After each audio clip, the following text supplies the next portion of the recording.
ওস্তাদ মাথার দিকে তাকায় দেখে নোমান ইবনে সাবেত ওই পুরাতন জুতার কাপড় দিয়ে মাথার টুপি বানাইস।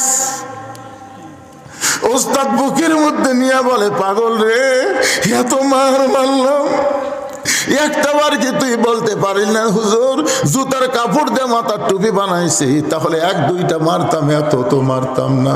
নোমান বলে, হুজুর কয়েকদিন আগে আমি স্বপ্নে দেখলাম আল্লাহর কোরআন শিখতে গিয়ে কোন ওস্তাদ যদি ছাত্রকে মারে, যত জায়গায় চাবুকের আঘাত লাগবে ওই জায়গায় জাহান্নামের আগুন কোনোদিন স্পর্শ করবে। হুজুর আমাকে আরো মারে, মারতে মারতে আমাকে রক্তাক্ত করে দেন। আমি ওস্তাদের মারকে ভয় করি না, আমি জাহান্নামের আগুনকে নিয়ে বড় ভয় করি। ওস্তাদ বুকের মধ্যে জাপটে ধরে বলে, নোমান রে, আমি হুজুর হয়ে তোকে দোয়া করে দিলাম, আল্লাহ যেন তোকে বিশ্ব বিখ্যাত আলেম বানায় দেয়। এশার নামাজ পড়ে হযরত আলী দাঁড়িয়ে গেছেন নবীর সামনে। আল্লাহ রাসূল বলে, আলী দাঁড়াইছো কেন?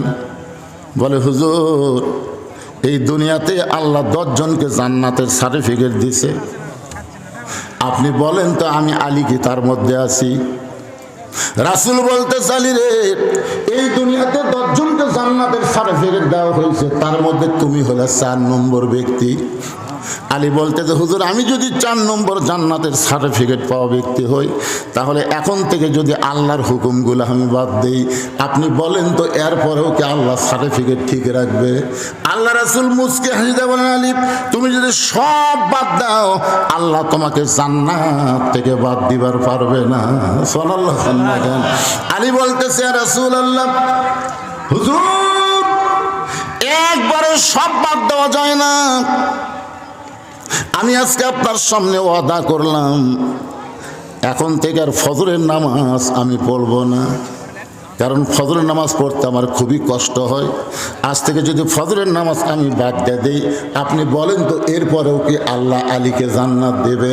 আল্লাহ রাসূল বলেন, আলী রে, তুমি ফজরের নামাজ বাদ দিবার পারবে, কিন্তু আল্লাহ তোমাকে জান্নাত থেকে বাদ দিবে না। আলী বলতে যে, হুজুর তাহলে কষ্ট করে আমি আর ফজরের নামাজ পড়ব না।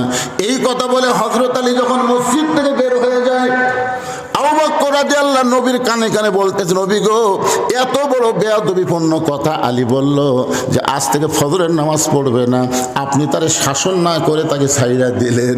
আল্লাহ রাসূল মুচকি হেসে আবু বকরের কানের কাছে মুখটা লাগায় বলে, আবু বকর, নামাজ যদি জান্নাতের জন্য হয় তাহলে আলী নামাজ বাদ দিবার পারবে, আর নামাজ যদি আল্লাহর জন্য হয় আমি নবী বলতেছি গোটা দুনিয়া আলী বাদ দিবার পারবে, কিন্তু এক ওয়াক্ত নামাজ কোনোদিন বাদ দিবার পারবে না। হযরত আলী বাড়িতে চলে গেলেন। প্রতিদিন দরজায় গিয়ে সালাম দিতেন, আসসালামু আলাইকুম ইয়া আহলাল বাইত। কিন্তু আজকে ফজরের নামাজ না পড়ার কথা বলে দরজা যা সালাম না দিয়ে সরাসরি ডাকতেছে, হাসান হোসেনের মা দরজা খুলে দাও, ফাতেমা দরজা খুলে দাও। ফাতেমা নবীর মেয়ে চমকে গেল। যেই স্বামী এশার নামাজ পড়ে বাড়ির দরজায় এসে আমাকে সালাম দেয়, আজকে সেই স্বামী সালাম না দিয়ে আমার নাম ধরে ডাকতেছে, কারণ কি? ফাতেমা দরজায় গিয়ে বলতেছে, আসসালামু আলাইকুম। আলী বলতেছে, ওয়ালাইকুম আসসালাম, আমার মনে নাই। ফাতেমা বললেন, মনে নাই কেন? এমন কি কাম করছেন সেই কারণে আজকে সালাম আপনি ভুলে গেলেন? আলী বলে, ফাতেমা এগুলো সব বাদ দাও, আজ থেকে নবীর কাছে তোমার বাবার কাছে ওয়াদা করে আসলাম ফজরের নামাজ আর আজ থেকে আর আমি পড়বো না। ফজর না পড়লেও আল্লাহ আমাকে জান্নাত দিবে, তাহলে খামাকা কষ্ট করে ফজরের নামাজ কেন আদায় করব? ফাতেমা মুচকি হাসতেছে, জোরে কোন সুবহানাল্লাহ। আলী বলে, ফাতেমা হাসতেছো কারণ কি? ফাতেমা বলে, হাসার কারণ হলো আমার স্বামীকে আমি চিনি। সুবহানাল্লাহ কন্যা কেন? আমার স্বামীকে আমি চিনি। যেই স্বামী তাহাজ্জুদের নামাজ কোনোদিন বাদ দিবার পারে না, সেই স্বামী ফজরের নামাজ বাদ দিবে কেমনে? আলী বলতেছে, নবীর কাছে ওয়াদা করেছি আজ থেকে আর ফজরের নামাজ পড়বো না। ফাতেমা বলতেছে, তাহলে আজকে রাতে আপনি আপনাকে আর আমি বালিশের মধ্যে ঘুমাতে দিব না, কারণ বালিশের মধ্যে ঘুমাইলে বেলাল যখন আসসালাতু খায়রুম মিনান নাওম কবে আপনি তখন চেতন পাবেন। আরে বলে ফাতেমা, তাহলে বালিশের মধ্যে যদি ঘুমাতে না দাও তুমি আমাকে কোথায় নিয়ে ঘুমাইবা? ফাতেমা বলতেছে, আজকে আমার উরাটটা আপনার মাথার তলে বালিশ বানাই দিব, আর সারা রাত জায়গা জায়গা আপনার খেদমত করে আপনার চুলের মধ্যে হাত দিয়ে বিলকি কাইটা আজকে এমনভাবে আপনাকে ঘুমায় দেব আপনার নবীর কাছে কথা বলা যেন ওয়াদা ঠিক থাকে। নবীর মেয়ে ফাতেমা সারা রাত না ঘুমাইয়া, রে মায়েরা মনোযোগ দা শোনেন, মাথার চুল বেচা খায়। অনেক মেয়েরা আছে, আপনাদের এলাকাতে আছে না নাই? মাথার চুল বেচা খায়। আমার মা বোনদের জন্য সবচাইতে গুরুত্বপূর্ণ ওয়াজ, মা মেয়ে মানুষ মারা গেলে 5টা কাপড় দেওয়া লাগে, 3টা কাপড় পুরুষের মতনই পরান লাগে, আর 2টা কাপড় মেয়েদের 2 জায়গায় বেশি দেওয়া লাগে। একটা হলো সিনা বান, একটা হলো মাথা বান। মরার পরে যে মাথা বান্ধা লাগে, জীবিত অবস্থায় সেই মাথার চুল যারা বেচা খাবে এরা কোনোদিন জান্নাতে যাবার পারবে। যারা না বলতেছে তাকে বউ বেচা খায় নাকি রা? শোনেন, মেয়ে মানুষের মাথার চুল শুধুমাত্র একজন পুরুষ মানুষ, পৃথিবীর একজন পুরুষ মানুষ মেয়ে মানুষের মাথার চুল লাড়া সাড়া দেখতে পারবে, একজন। মেয়ে যদি যুবতী হয় বাপও পারবি না, বোন যদি যুবতী হয় ভাইও পারবি না, শুধু একজনই পারবি, সেই মহান ব্যক্তি হলো তার স্বামী। স্বামী মাথার চুল লাড়বি, চুমা খাবি, দরকার হলো বইয়ের খোপা বান্ধা দিবি। আমি মাঝে মাঝে বইয়ের মাথার উকুন তুলে দিই, কি করবো তুলে দিই। আপনারা কি মনে করেন হুজুরের ভালোবাসা নাই? আমি আমার বইয়ের অধিকাংশ দিনে খোপা বান্ধা দিই, চুল টেনে খোপা বান্ধা দিই। রাত্রিবেলা শোবার গেলে বইয়ের মাথার চুল আমার বালিশের উপর নিয়ে কি যে একটা সুগন্ধ লাগে ভাই, প্যারাশুট তেল দেয় তো। লাড়িয়া সাড়িয়া ঘুম পাড়তে পারবে একজন ব্যক্তি, তিনি হলেন তার স্বামী। আল্লাহ কোরআনে বলেছেন, হুন্না লিবাসুল্লাকুম ওয়া আনতুম লিবাসুল্লাহুন্না। স্বামী হলো বিবির পোশাক, বিবি হলো স্বামীর পোশাক। সুবহানাল্লাহ বলেন। তাহলে যেই স্বামী ছাড়া অন্য কেউ নাড়তে পারবে না, যারা চুল কিনতেছে এরা কে? এরা যে লাড়িয়া ছাড়া পল্লার উপর ওজন দিচ্ছে। আমার মায়েদের বলতেছে, মা যদি এই ওয়াকাম করে থাকেন আজ থেকে তওবা করেন, আজ থেকে তওবা করেন। মেয়েদের কয়েকটা জিনিস পর্দার মধ্যে রাখতে হবে, তার মধ্যে একটা হলো মাথা। কোনো মাথা, মেয়ে মানুষের মাথা পর পুরুষ দেখান চলবে না। কথা কয় না কেন? কথা কয় না কেন? ওরা আজান দিলে মাথা নাকে, যেই মুয়াজ্জিন আজান দিয়ে আমি কেন কে গো আজান দিলে মাথা ঢাকলে কেন? শয়তান দৌড়াই তো, মেয়ে মানুষের মাথা খোলা দেখলে শয়তান চুলের মধ্যে ঢোকে। কি বুদ্ধি পাশে ভাই। আমার মায়েরা যারা পর্দার অন্তর আছেন, আল্লাহ আপনাদের জন্য কোরআনের আয়াত নাজিল করে বলেছেন, অকারণা ফি বুয়ুতিকুন্না ওয়ালা তাবাররুজনা তাবাররুজাল জাহিলিয়াতিল উলা। মায়েরা শোনেন, যদি জান্নাতে যাবার চান তাহলে ফাতেমার সিগনেচার ছাড়া কোনোদিন জান্নাতে যাবার পারবেন না। কারণ ফাতেমা হচ্ছেন সাইয়্যিদাতুন নিসা আহলেল জান্নাহ, ফাতেমা হচ্ছে জান্নাতি নারীদের নেত্রী। তাহলে ফাতেমার সিগনেচার ছাড়া কি জান্নাতে যাওয়া যাবে? এখন বলেন তো, ফাতেমাকে যাকে তাকে সিগনেচার দেবে? বেপর্দা নারী সিগনেচার পাবে না। আমার মায়েদের জন্য একটু পরে আসতেছি, যেই কথাটা বলতেছে একটু খেয়াল করেন। ফাতেমার কোলের উপরে হযরত আলী ঘুম পাড়তেছে। ফাতেমা সারা রাত না ঘুমায়া স্বামীর চুলের মধ্যে হাত দিয়ে বিলকি কাটতেছে, যেন আসসালাতু খায়রুম মিনান নাওম শুনতে না পায়। কিন্তু একটা নামাজ আগে আজান ছিল না, বর্তমানে এখন সৌদি আরব মদিনায় আজান দেয়। আগে কিন্তু তাহাজ্জুদের নামাজের আজান ছিল, কিন্তু এখন নতুন করে দেয়। একটু মনোযোগ দিয়ে শুনবেন। হযরত আলী ফাতেমার উরাতের মধ্যে ঘুমায় আছে। তাহাজ্জুদের যেই মাত্র সময় হয়েছে, ফাতেমার উরাত থেকে মাথা উঠাইছে, আলী বলতে যে ফাতেমা কোথায় ছিলাম? বলে আমার উরাতের ওপরে। আলী ফাতেমার থুতুরি ধরে কপালে একটা চুমা দিয়ে বললেন, নবীর কলিজার টুকরা রে, দুনিয়ার কত ধনী ধনী যুবক তোমারে বিয়ে করতে চাইছিল, কিন্তু তোমার বাবা আল্লাহর ঘটকালিতে আমার মতন গরিবের সঙ্গে তোমার বিয়ে দিছে। আমি দুনিয়াতে জীবনে কিছুই তোমাকে দিবার পারলাম না, আর সারা রাত তোমার উরাতের ওপরে আমারে ঘুম পাড়াইলা। ফাতেমা বলে, স্বামী গো, যেদিন আমার বাবা বলেছে আল্লাহর পরে কাউকে যদি সেজদা দেওয়ার হুকুম থাকতো, তাহলে আমি বলতাম ফাতেমা তুই আলীর পায়ে সেজদা করিস, কিন্তু আল্লাহ ছাড়া কাউকে সেজদা দেওয়া যাবে না। এই কথা বলার পরে আল্লাহর নবী বললেন, ফাতেমা রে, আল্লাহর পরে মেয়ে মানুষের কাছে সবচাইতে দামি এই মহান ব্যক্তি হলো তার স্বামী। ওগো স্বামী, সেদিন থেকে আপনাকে আমি বহু মহব্বত করি শুধুমাত্র আল্লাহর পরে আপনার সম্মানের কারণে। তাহলে আপনি ফজর পড়বেন না, আপনি চেতন হলেন কেন? আলী বলতেছে, গো ফাতেমা, নবীর কাছে বলেছি ফজর পড়বো না, তাই বলে কি তাহাজ্জুদ পড়া যাবে না? তাই বলে কি তাহাজ্জুদ পড়া যাবে না? হযরত আলী ওযু করে তাহাজ্জুদের নামাজ আদায় করলেন। নামাজ আদায় করতে করতেই এক সময় হযরত বেলাল আসসালাতু খায়রুম মিনান নাওম, ঘুম হইতে নামাজ অতি উত্তম। সঙ্গে সঙ্গে হযরত আলী টুপি পাগড়ি নিয়া বাড়ির দরজা খুলে মসজিদে নববীর দিকে যখন যাবার চায়, ফাতেমার সামনে এসে দাঁড়ায় বলে, চলবি না? আমার বাপের কাছে কি দিছেন? আমার বাবার কাছে ওয়াদা করেছেন আজ থেকে ফজরের নামাজ পড়বেন না, তাহলে আজান শোনার সঙ্গে সঙ্গে দরজা খুলে কোথায় যাবেন? আলী বলতে যে, পাগলি রে, ফজরের নামাজ পড়বো না এটা ঠিক আছে, কিন্তু বাহির থেকে আজকে নামাজ পড়ার দৃশ্যটা আমি একটু দেখবার চাই। আমি ভিতরে ঢুকবো না, আমি বাইরে থেকে একটু দেখবার চাই। তুমি কি মনে করো নামাজ পড়বো না, তাই বলে দেখাও যাবে না? ফাতেমার স্বামীকে অত্যন্ত মহব্বত করার কারণে বললেন, তাহলে যান, খবরদার ভিতরে যেন ঢোকেন না, ওয়াদা যেন খিলাফ না হয়। হযরত আলী ফজরের নামাজ পড়া দেখতেছে, বাহির থেকে এখনো জামাত শুরু হয় নাই, শুধুমাত্র সুন্নত নামাজ পড়তেছে। ফজরের আগে 2 রাকাত সুন্নত।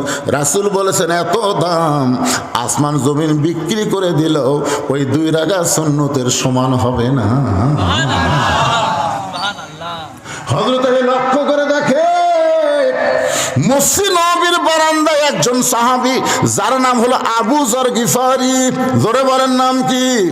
আবু যর গিফারি ফজরের 2 রাকাত সুন্নত নামাজ পড়তেছে। আলীর ঈমান বলতেছে ফজরের নামাজ না হয় পড়বো না, তাই বলি কি সুন্নত পড়া যাবে না?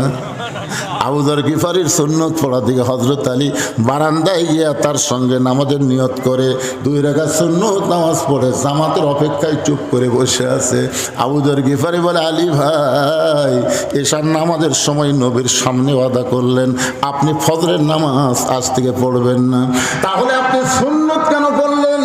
আলী বলতেছে, সুন্নত পড়লাম, সুন্নত তো না পড়ার কথা বলি নাই, আমি শুধু বলেছি ফজরের নামাজ পড়বো না, তাই বলি কি সুন্নত পড়া যাবে না। আবু যর গিফারি জিহ্বাত কামড় খাইলেন, কারণ নবী যখন মদিনার রাষ্ট্রপতি ছিলেন, হযরত আলী ছিলেন তখন শিক্ষামন্ত্রী। আল্লাহ রাসূল বলেছেন, সাহাবীরা রে, কোনো সময় যদি তোমরা শরমে ভয়ে আমি নবীর কাছে কোনো কিছু জানতে না আসতে পারো, আমার আলীর কাছে যেও, যেই কথা আমি বলে দিব সেই কথা আমার আলীও বলতে পারবে, কারণ আনা মাদিনাতুল ইলমি ওয়া আলীও বাবুহা, আমি হচ্ছে এলেমের শহর, আলী হচ্ছে তার দরওয়াজা। এই কথা আল্লাহর নবী বলার পর থেকে প্রত্যেকটা সাহাবী হযরত আলীকে ওস্তাদের মতন সম্মান করতেন, ওস্তাদের মতন। প্রিন্সিপাল হচ্ছে আল্লাহর নবী, আর ভাইস প্রিন্সিপাল হলেন হযরত আলী। ধরে কন না সুবহানাল্লাহ। কারণ রাসূল বলেছেন অনেক সময় সাহাবীরা আল্লাহর নবীর কাছে যাইতে কি করে, ভয়ও লাগে, শরমও লাগে। তো এই জন্য রাসূল বলেছে প্রিন্সিপালের কাছে আসতে যদি তোমাদের ভয় বা শরম হয় তাহলে ভাইস প্রিন্সিপাল আলীর কাছে যাও, আমার থেকে যে জ্ঞান পাবা সেই জ্ঞান আলীর কাছেও আছে। জোরে কর না সুবহানাল্লাহ। এই কথা বলার পরে রাসূল বললেন আনা মাদিনাতুল এলে, তোর বারবার কি দেখা লাগে রে ছেলে, আমার কলজা ভরে যাচ্ছে, এরা যে খাড়া এটাকে শুনতেছে কে মা বসিস। মানে আপনাকে 5 বিবিতে যত মাহফিল করছে এ পর্যন্ত আজকে একটু মানুষজন কম হচ্ছে। আপনার বলেন তো এমন কোনো জায়গা বসার জায়গা ছিল? কিন্তু আজকে কম হওয়ার কারণে বুঝেছি তো এই ভোটের আবহাওয়া লেগে গেছে, বুঝছেন? ভোটের আবহাওয়া, দর কষাকষি হচ্ছে, দর কষাকষি। কতগুলো শালারা এখন তাকে না খেয়ে আছে।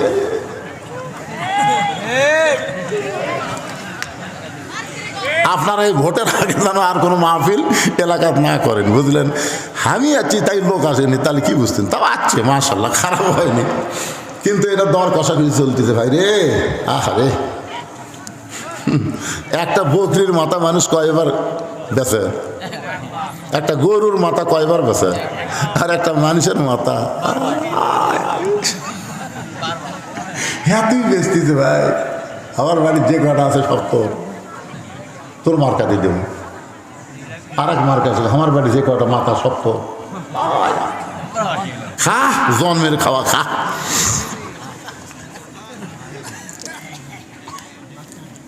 কি মন খারাপ করতে চান? একটু মনোযোগ দিয়ে শুনবেন। হযরত আলী আবু যর গিফারিকে যখনই বলেছে আমি না হয় ফজরের ফরজ পড়বো না, তাই বলে কি সুন্নত পড়া যাবে না? আবু যর গিফারি জিহ্বাত কামড় দিয়ে ভাবতেছে ওস্তাদের সাথে বেয়াদবি করা যাবে। কারণ নবী যখন মদিনার প্রেসিডেন্ট ছিলেন ওই সময় হযরত আলী কি ছিলেন? শিক্ষামন্ত্রী। ইসলামে ওস্তাদের সম্মান কম না বেশি? কে ভাই ছেলে আমার লাভ দিয়ে উঠলো কে রে? যে জায়গার থেকে উঠলো ওই জায়গাটা আপনারা ও ভাই শোনার ভাইয়ের আপনার ওই জায়গায় বসেন তো, বসেন বসে বসে। অনেকের কি সবকে সমান তাই পেশাব টেশাব লাগতে পারে, উঠতে পারে, কিন্তু এই মুহূর্তে অত্যন্ত গুরুত্বপূর্ণ কথা আসতেছে, যার কারণে অন্তত 10টা মিনিট একটু বসে থেকে শোনেন তো। কারণ ওয়াজের কিছু কথা না শুনলে পুরো ওয়াজই বোঝা যাবে না। আয়াতটা আর একবার বলি, ইয়া আইয়ুহাল্লাযীনা আমানুস্তাঈনু বিস-সাবরি ওয়াস-সালাহ ইন্নাল্লাহা মা'আস-সাবিরিন। এটা হলো নরম আয়াত, জোরে কোন কি আয়াত? আর গরম আয়াত হলো ওয়ালা তাকুলু। খুব খেয়াল করে যারা আলেম তারা বুঝতেছে গরম কাক কয়। ওয়ালা তাকুলু লিমান ইউকতালু ফি সাবিলিল্লাহি আমওয়াতুন বাল আহইয়াউ ওয়ালাকিন লা তাশউরুন।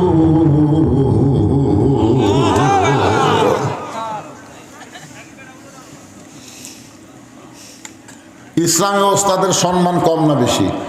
আমি ছোট্ট একটা দৃষ্টান্ত দিই। আমাদের ইমাম যিনি, তার নাম হচ্ছে নোমান ইবনে সাবেত। যেরকম তার নাম কি, কিন্তু আমরা কি হিসাবে চিনি? আবু হানিফা। উনি যখন ছাত্র ছিলেন উনি অত্যন্ত গরিব ছিলেন।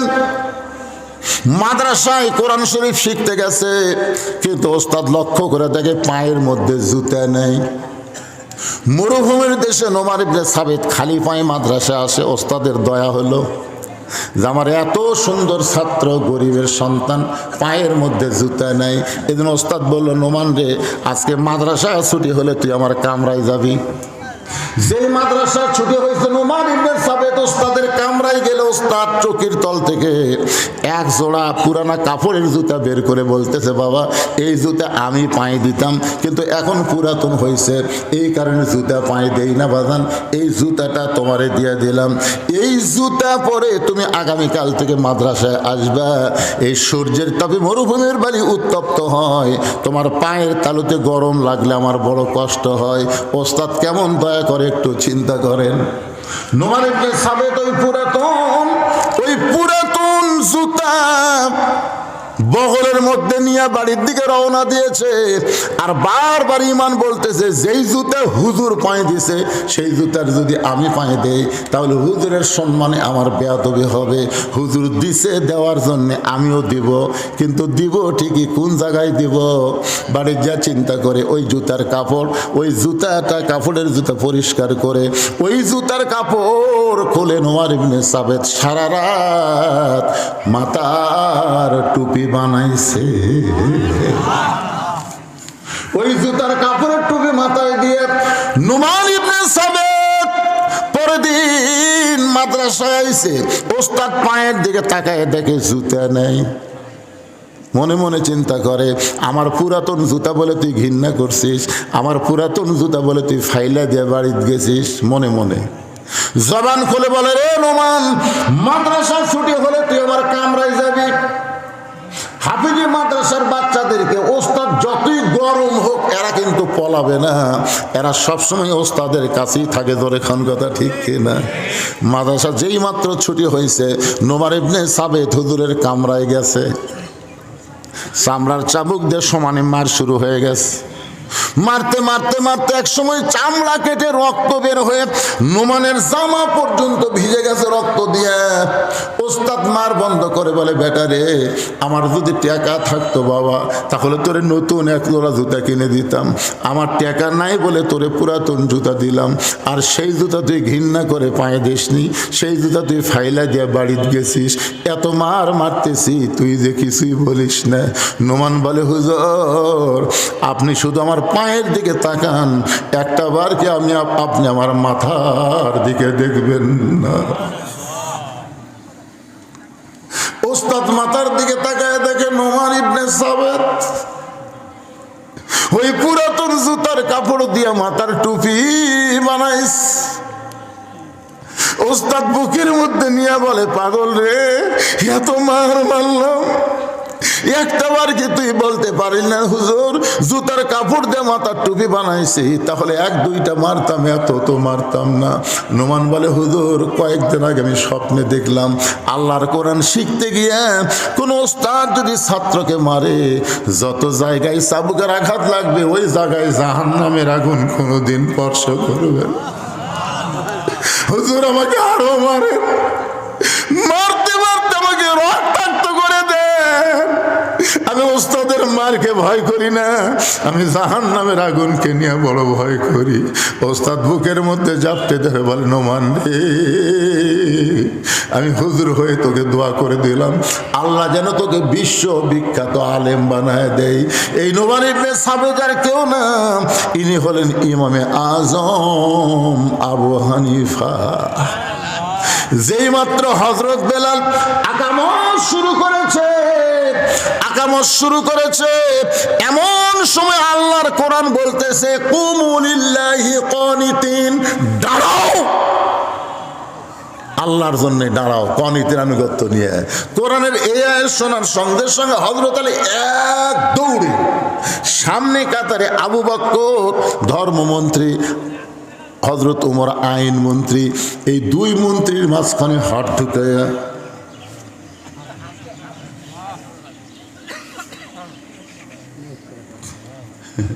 ফজর পড়বি না। এখন এমন জায়গার যা দাঁড়াছে যে দুই মন্ত্রী, আইন মন্ত্রী ধর্মমন্ত্রীর মাঝখানে দুইখানে হাত ঢুকাইয়া ঠেলা দেওয়া জায়গা বের করে আল্লাহু আকবার। ফজর নামাজের ইমামতি করতেছেন আল্লাহর নবী। বাজানগো, যখন নবী কোরআন তেলাওয়াত করে এই কোরআন মনে হয় আসমান থেকে আল্লাহ তাআলা নাজিল করতেছে। জোরে কোন সুবহানাল্লাহ। ফজরের নামাজে একটু বড় সূরায় ধরা লাগে, জোরে কোন কথা ঠিক কি না? আল্লাহর নবী 2 রাকাত নামাজ শেষ করে সাহাবীর দিকে মুখ ঘুরে তাকায় দেখে 3 রত্ন এক জায়গায় বসে আছে। 3 জন রত্ন, একটা হলো ধর্মমন্ত্রী, একটা হলো শিক্ষামন্ত্রী, আর একটা হলো আইন মন্ত্রী। আল্লাহ রাসূল আলীর দিকে আর তাকালেন না, নিচের দিকে তাকায় বললেন, আলী, হাজার হাজার সাহাবীর ভিতরে ওয়াদা করলে আজ থেকে ফজরের নামাজ পড়বে না, এরপরও তোমাকে তোমাকে সামনে কাতারে দেখতে পাই, আলী রে তুমি ফজরের নামাজ পড়বা না, আবার সামনে কাতারে কেন আসলো? যতক্ষণ না বলবা ততক্ষণ তোমাকে দাঁড়িয়ে থাকতে হবে। হযরত আলী দাঁড়ালেন, ছোট বাচ্চার মতন কান্না শুরু করে দিলেন, দুই চোখ দিয়ে পানি পড়তেছে, গাল বয়ে বয়ে টস টস করে। আল্লাহ রাসূল বলে, আলী কাঁদলে হবে না, তুমি না আমারে বলে গেলে ফজর পড়বা না, আবার কেন সামনে কাতারে আসলে আমি জানতে চাই। আলী বলতেছে, হুজুর যদি জানবার চান